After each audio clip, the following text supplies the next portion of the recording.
বিভিন্ন জেলায় পানিবন্দী বহু মানুষ, বৃষ্টি নিয়ে যা জানালো আবহাওয়া অফিস। গত মঙ্গলবার থেকে টানা বৃষ্টিতে রাজধানী ঢাকা সহ খুলনা, বরিশাল ও চট্টগ্রামের বিভিন্ন অঞ্চলে জলাবদ্ধতা দেখা দিয়েছে। সক্রিয় মৌসুমী বায়ুর প্রভাবে দেশের 4 বিভাগে ভারী থেকে অতি ভারী বৃষ্টিপাত আরও একদিন অব্যাহত থাকতে পারে বলে আভাস দিয়েছে আবহাওয়া অধিদপ্তর। সেই সঙ্গে সমুদ্র বন্দরগুলোতে 3 নম্বর সতর্কতা সংকেত বহাল রাখা হয়েছে। এদিকে দক্ষিণ পশ্চিম মৌসুমী বায়ু সক্রিয় থাকায় রাজশাহী বিভাগের ভারী থেকে অতি ভারী বৃষ্টিপাতের আভাস দিয়েছে আবহাওয়া অধিদপ্তর।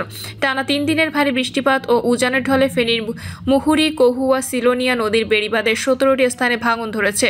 প্লাবিত হয়েছে ফুলগাজী ও পরশুরাম উপজেলার অন্তত 30 গ্রাম। রাত থেকে আঞ্চলিক সব ধরনের যান চলাচল বন্ধ হয়ে গেছে। কুমিল্লা মহানগরীর বিভিন্ন এলাকায় জলাবদ্ধতা সৃষ্টি হয়েছে। গোমতী নদীর পানি প্রতি ঘন্টায় 10 সেন্টিমিটার করে বাড়ছে বলে জানিয়েছে পানি উন্নয়ন বোর্ড। শরীয়তপুরের জাজিরার মাঝিকান্দি এলাকায় পদ্মা সেতু প্রকল্প রক্ষা বাঁধে ভাঙন ঠেকাতে 2 দিন ধরে বালু ভর্তি জিও ব্যাগ ফেলছে পাউবো। চট্টগ্রামে টানা ভারী বর্ষণে নগরের বিভিন্ন এলাকায় জলাবদ্ধতা সৃষ্টি হয়েছে। বান্দরবান সহ পাহাড়ি এলাকায় কোথাও কোথাও ভূমিধসের আশঙ্কা করা হচ্ছে। নোয়াখালীতে গত কয়েকদিনের অতি ভারী বৃষ্টি রাত থেকে কিছুটা কমলেও জলাবদ্ধতায় চরম ভোগান্তিতে পড়েছে জেলার বাসিন্দারা। ভোর থেকেও হালকা থেকে মাঝারি ধরনের বৃষ্টিপাত হচ্ছে। মাইজদি আবহাওয়া অফিসের তথ্যমতে বুধবার সকাল 9টা থেকে বৃহস্পতিবার সকাল 9টা পর্যন্ত 95 মিলিমিটার বৃষ্টিপাত রেকর্ড করা হয়েছে।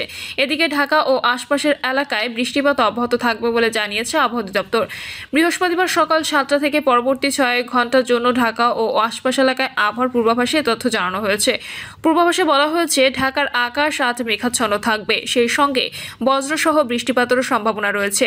এছাড়া দক্ষিণ বা দক্ষিণ পূর্ব দিক থেকে ঘন্টায় 10 থেকে 15 কিলোমিটার বেগে বাতাস বয়ে যেতে পারে। সেই সঙ্গে রাতের তাপমাত্রা সামান্য কমতে পারে। প্রিয় দর্শক, এই ছিল এখনকার সর্বশেষ সংবাদ। আপডেট সব সংবাদ পেতে চ্যানেলটি সাবস্ক্রাইব করে বেল আইকনটি ক্লিক করে রাখুন।